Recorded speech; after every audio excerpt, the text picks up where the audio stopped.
पड़ेगा। क्यों? जलाने के बाद भी 4 पैसे कमाने हैं कि नहीं कमाने हैं?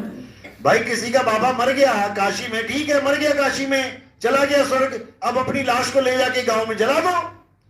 एक भी पंडा नहीं कहेगा ये बात कि तुम अपने गांव में जला लो, कहेगा नहीं हमारे पास ही जलवाओ। क्यों भैया? जब मेरा बाबा यहां मर गया और पहुंच गया स्वर्ग, काशी में मरने वाला स्वर्ग पहुंचता है, अब इस लाश को क्या करना है? कहीं भी ले जाके दबा दो, जाने वाला स्वर्ग चला गया, ये नहीं मानेंगे वो। क्यों? इसकी लाश से भी कमाना है, भगवान के नाम का धंधा जो बनाना है। इसीलिए कबीर साहब और रविदास जी डंके की चोट पे जब ये बातें करते थे तो ब्राह्मणों को जवाब नहीं आता था कि बोले तो क्या बोले अब। इसीलिए उनके साथ 52 कसनियों का खेल खेला गया। कबीर साहब को 52 कसनियों से गुजरना पड़ा, लेकिन वो तो बंदी छोड़ है, उनको क्या करेगी 52 कसनी? जितनी बार भी उनको मारने की कोशिश की गई, उनको कौन मारेगा? वो विदेही पुरुष है। तो इसी प्रकार भरम को तोड़ने के लिए उन्होंने डंके की चोट पे जब सत्य बोलना शुरू किया तो ये सबको पचा नहीं। उनके जाने के बाद उनको बदनाम करने के लिए क्या क्या बातें बताई गई कि अरे ये तो ब्राह्मणी का पुत्र था, विधवा ब्राह्मणी का। अब सोचो, जो विधवा है उसका पुत्र कैसे होगा? कैसे होगा उसका पुत्र? बदनाम करने की कोशिश। और विधवा ब्राह्मणी ही क्यों थी? क्योंकि ज्ञानी पुरुष है, वो भी टैग लगाना है कि अगर कोई ज्ञान बोल के गया है तो ब्राह्मण ही होगा, और कौन बोलेगा ज्ञान? क्योंकि कॉपीराइट ले लिया है ब्राह्मणों ने ज्ञान का।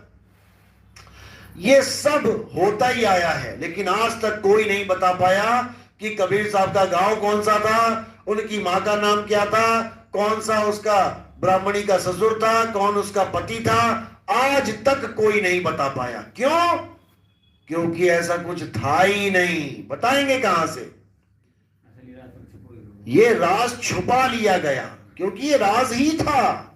कबीर साहब का आना जाना किसी के बस की बात नहीं कि कोई पता कर सके वो कहां से आते हैं, कहां जाते हैं। तो जब मगर में तलवारें खिंच गई, लाश के पीछे झगड़ा होने लगा, तो कबीर साहब ने क्या किया? कुटी में गए, आश्रम में अपने चादर तान के लेट गए, और आवाज आई बाहर से, अरे खोलो पर्दा है नहीं मुर्दा, मिथ्या युद्ध कर डाला, ए मूर्ख नादाना, तुमने हमें नहीं पहचाना।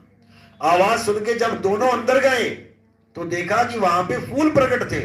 ये नहीं कि कबीर साहब फूल बन गए, कबीर साहब तो वहां से गायब हो गए और वो फूल रखवा दिए गए साहिब के द्वारा कि आधा आधा बांट लो और लड़ाई झगड़ा खत्म करो, यहां लाश वाश नहीं मिलेगी किसी को।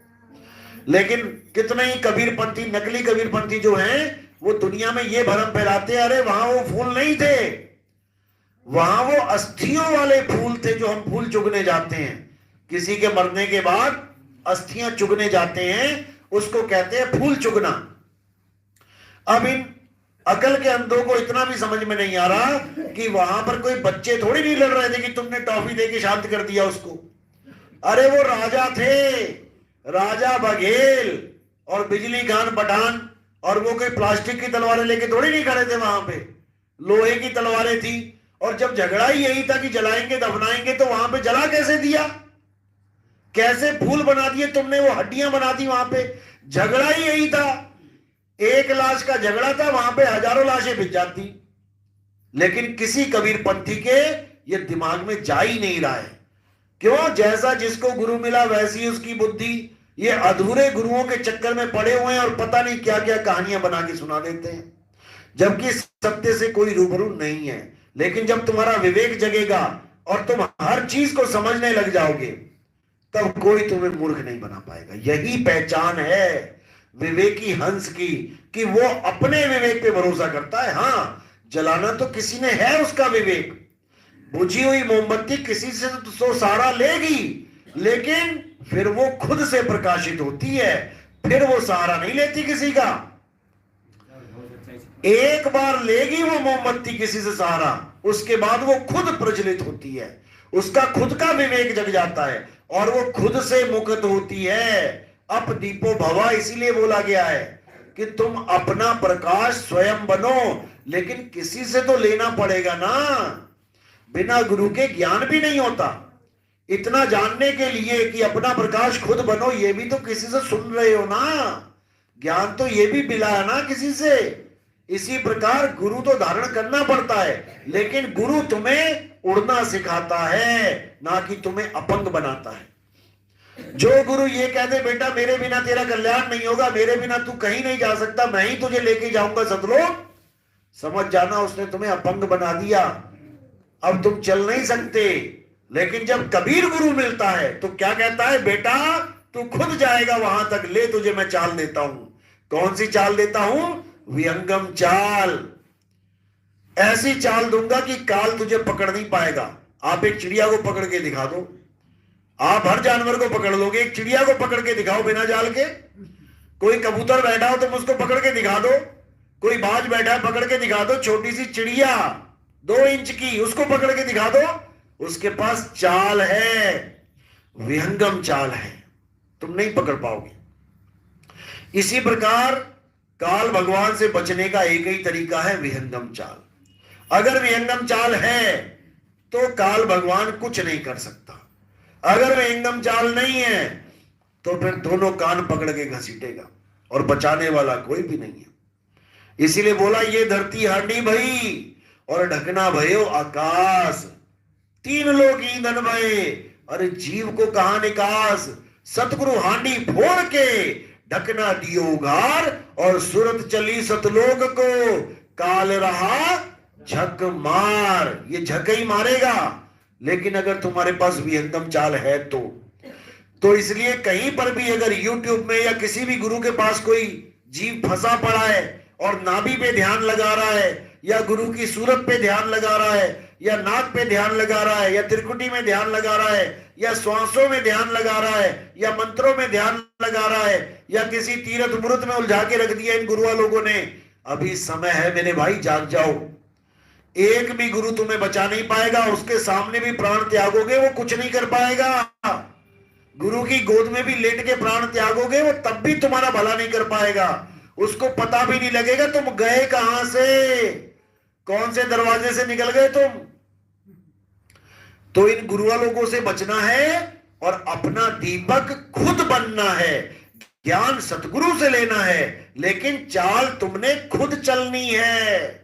ये चाल तुम्हें इसीलिए दी जाती है ताकि तुम अपनी सूरत को शब्द से जोड़ो। संतो शब्द साधना कीजिए, और कोई साधना नहीं करनी है, और निशाना बिल्कुल सटीक लगाना है। निशाना कोई मारे संत सुजान, निशाना सीधा कहां लगना चाहिए, जैसे अर्जुन का निशाना सीधे मछली की आंख में लगा, उस चिड़िया की आंख में लगा, ऐसे ही तुम्हारा निशाना सीधे शब्द में लगना चाहिए। अब कई लोग ऐसे आ गए हैं जो नाभि ज्ञान को ऊंचा करने के लिए क्या बोल रहे हैं आजकल, कहते हैं रावण क्या पागल था, रावण भी तो नाभि में ध्यान लगाना था, वो तो बहुत बड़ा ज्ञानी था, तुम रावण से भी बड़े ज्ञानी हो गए हो। भैया हम रावण से बड़े ज्ञानी नहीं है, हमें माफ करो, लेकिन हमें रावण भी नहीं बनना है कि वो नाभि में ध्यान लगाए तो हम भी नाभि में ध्यान लगा दें। ऐसे ऐसे लोग इस दुनिया में आ गए हैं, मैं क्या बताऊं। कई बार तो मैं सोचता हूं पता नहीं ये किस दुनिया में आ गए हम लोग। तो हमने रावण भी नहीं बनना, हमने कुंभकर्ण और मेघनाथ भी नहीं बनना, हमने कबीर साहब हो जाना है। अरे कबीर कबीर क्या करे, तू खोज अपन शरीर और 10 इंद्रियां बस में कर, तू आपे आप कबीर। हमने कबीर होना है, हमने रावण नहीं होना है कि हम रावण की भक्ति पद्धति को स्वीकार करें। रावण ज्ञानी था, वेद पुराणों का ज्ञानी था, आत्म ज्ञानी नहीं था, नहीं तो शंकर जी के आगे सिर चढ़ाने की जरूरत नहीं थी आत्म ज्ञानी को। इसी को समझना है, लेकिन दुनिया नहीं समझ पाती।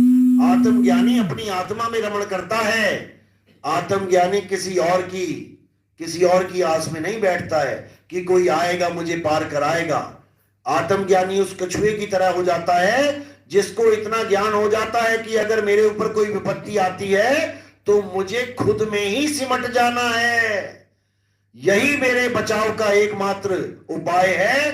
नहीं तो अगर कहीं और भागा या कहीं और पेड़ पे चढ़ने की कोशिश करी या जमीन में घुसने की कोशिश करी तो काल शिकारी छोड़ेगा नहीं।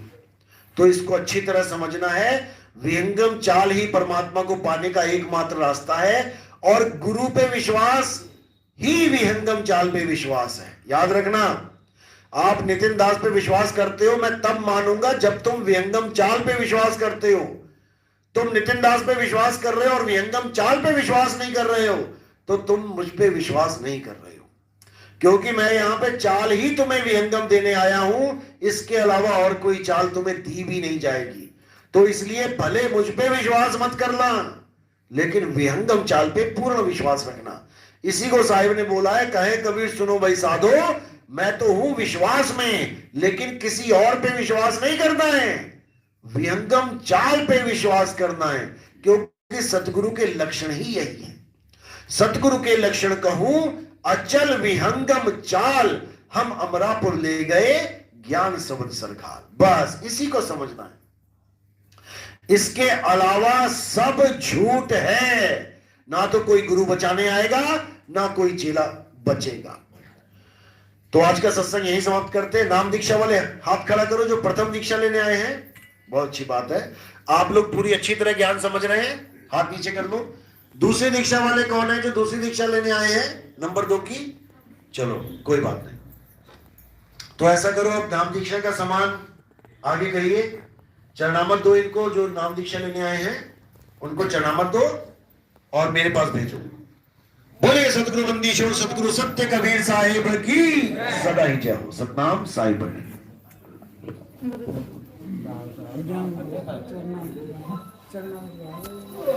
नाम